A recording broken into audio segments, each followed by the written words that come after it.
Selain Keraton Jogja dan Malioboro, daya tarik Jogja lainnya ialah legenda tentang penguasa Laut Selatan Nyi Roro Kidul. Berbagai mitos dan cerita mistis seputar Nyi Roro Kidul pun sudah sangat populer. Tak hanya di kawasan Jogja, tetapi di hampir seluruh Indonesia pasti tak asing dengan tokoh mistis yang kerap diperankan oleh Susana lewat film-film horornya. Selalu menarik untuk dikulik, apalagi kalau bukan misteri yang tersimpan dalam sejarah.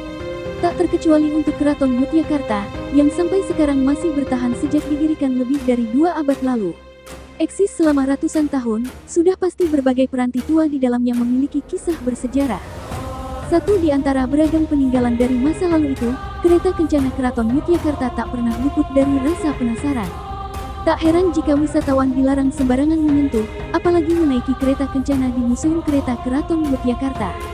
Tapi sebelum membahas ceritanya, terima kasih sudah menonton di channel kami. Bantu kami untuk mengembangkan channel Kisah Tanah Nusantara dengan like, subscribe, share dan memberikan tanda lonceng di channel ini, agar kami dapat memberikan informasi ke seluruh dunia dan kami akan memberikan informasi baru lagi di channel ini. Terima kasih.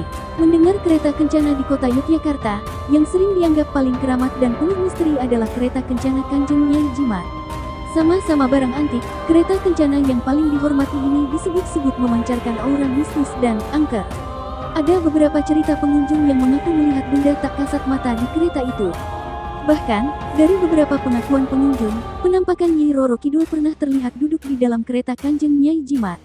Berdasarkan mitos yang menjamur dari mulut ke mulut pun, kereta tersebut berhubungan dengan Laut Selatan, tempat Nyi Roro Kidul bersemayam. Sebagai kota pendidikan, tentu Jogja didominasi oleh pendatang yang sebagian besar ialah anak kos yang berstatus sebagai mahasiswa.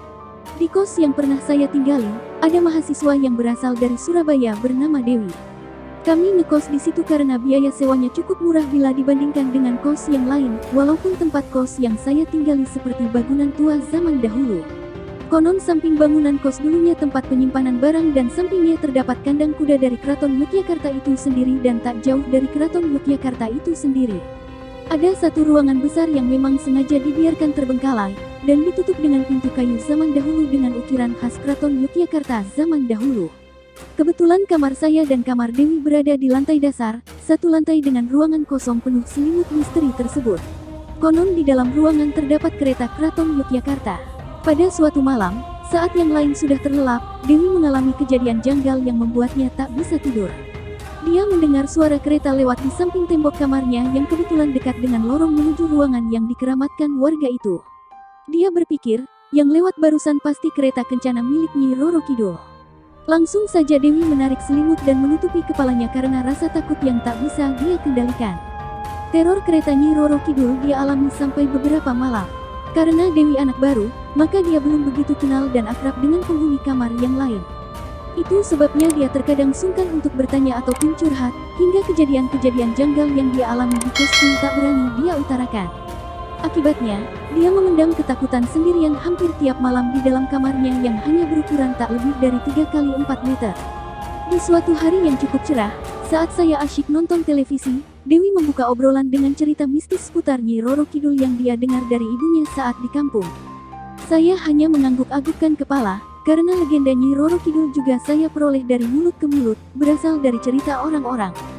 Dan sebagian, tentu saja saya tahu dari film-filmnya Susana di mana sosok Nyi Roro Kidul digambarkan dalam balutan busana Jawa berwarna hijau. Kemudian, Dewi bertanya ke saya, apakah Nyi Roro Kidul sering mengendarai kereta kencana? Ungkap saya, iya, Nyi Roro Kidul sering mengendarai kereta kencana.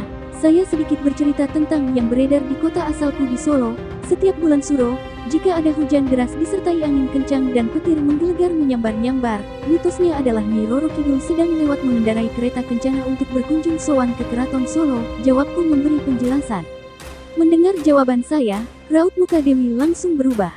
Dia sedikit merinding. Bak, aku mau cerita, aku tuh tiap jam 12 malam sering dengar suara kereta Nyi Roro Kidul lewat kos. Aku sampai gak berani tidur sendirian. Suara keretanya nyaring banget, lewat di samping kamarku, ungkap Dewi kemudian. Ngaco kamu, mana mungkin Nyi Roro Kidul lewat kos kita? Mau ngapain coba dia kesini? Saya mencoba membantah karena saya ini orangnya parnoan kalau dengar cerita-cerita seram. Saya bukannya takut, hanya sedikit parno saja kalau malam masih terngiang-ngiang dan gak bisa tidur. Lah, ruang kos saya ini memang penuh cerita horor. Makanya, kalau malam Jumat, saya selalu tidur lebih awal agar terhindar dari kejadian-kejadian janggal seputar penampakan hantu. Akhirnya, kami berdua tidak berani membahas kereta kencana Nyi Roro Kidul lagi. Dan Dewi pun merayu saya untuk memberi dia izin tidur di kamar saya nanti malam karena dia takut didatangi Nyi Roro Kidul lagi. Malam harinya, Dewi mulai mengungsi. Segala kasur busa, selimut, bantal, guling, dan boneka Tasmania kesayangannya, dia angkut semua ke kamar saya. Hampir tak ada ruang tersisa setelah peralatan tempurnya untuk tidur tersebut memenuhi ruangan. Malam itu, tidak ada tanda-tanda akan datangnya Nyi Roro Kidul. Tidak ada hujan deras, tidak ada angin kencang, maupun petir menyambar. Situasi aman terkendali. Saya tidak mendengar ada suara kereta lewat. Hari-hari berlalu, hingga pada suatu malam, saat lampu kamar sudah dimatikan, Dewi ternyata masih belum bisa tidur di kamarnya. Dalam kondisi gelap dan mata terpejam, dari arah kejauhan, dia mendengar sayup-sayup seperti gemerincing suara kereta.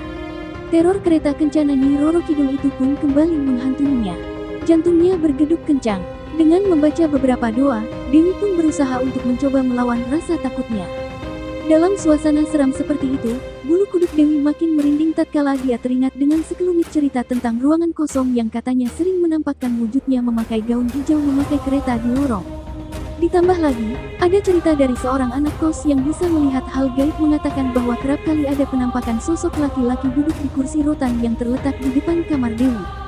Rasa takut Dewi pun makin menjadi-jadi karena suara kereta yang terdengar dari kejauhan tadi makin lama suaranya semakin mendekat.